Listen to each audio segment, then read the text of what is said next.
इस वीडियो को देखने वाले सभी लोगों को सादर प्रणाम।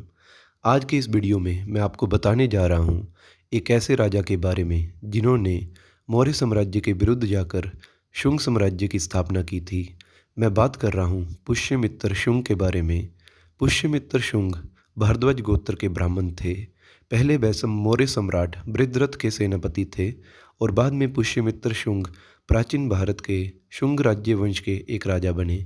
आपने शायद पुष्यमित्र शुंग के बारे में ना सुना हो, लेकिन सम्राट अशोक के बारे में जरूर सुना होगा।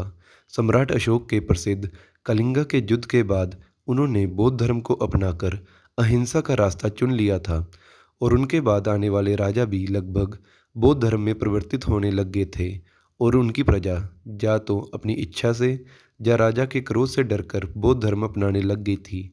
लेकिन दिक्कत ये थी कि सिर्फ आपके अहिंसा के मार्ग को अपनाने से सारी दुनिया अहिंसा का मार्ग नहीं अपना लेती है। बाकी दुनिया के राजाओं को इनकी अहिंसा का मार्ग इनके ऊपर आक्रमण करने का एक मौका दिखाई देने लगा, तो बाहरी आक्रमणकारियों ने बौद्ध भिक्षु के वेश में अपने सैनिकों को भेजना शुरू किया ताकि बृहद्रथ के साम्राज्य की सेना की कमियों के बारे में जानकारी प्राप्त की जा सके।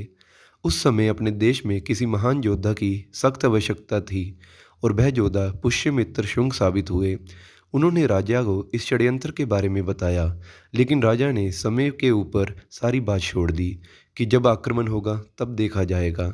इस कारण राजा बृहद्रथ और उनके सेनापति पुष्यमित्र शुंग के बीच में मनमुटाव पैदा हो गया और किसी बात पर राजा ने गुस्से में आकर पुष्यमित्र शुंग पर प्रहार कर दिया और बदले में पुष्यमित्र शुंग ने राजा बृहद्रथ को एक ही बार में 2 टुकड़े करके मार गिराया और खुद राजा बन गए।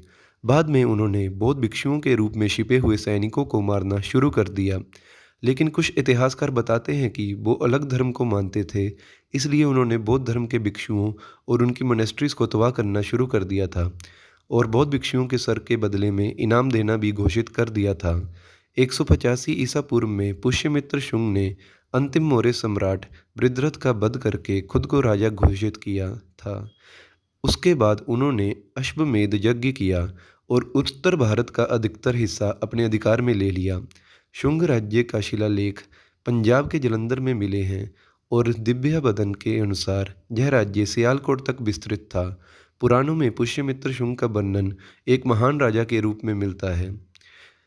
पुष्यमित्र का साम्राज्य उत्तर में हिमालय से लेकर दक्षिण में बरार तक और पश्चिम में जलंधर से लेकर पूर्व में मगध तक विस्तृत था।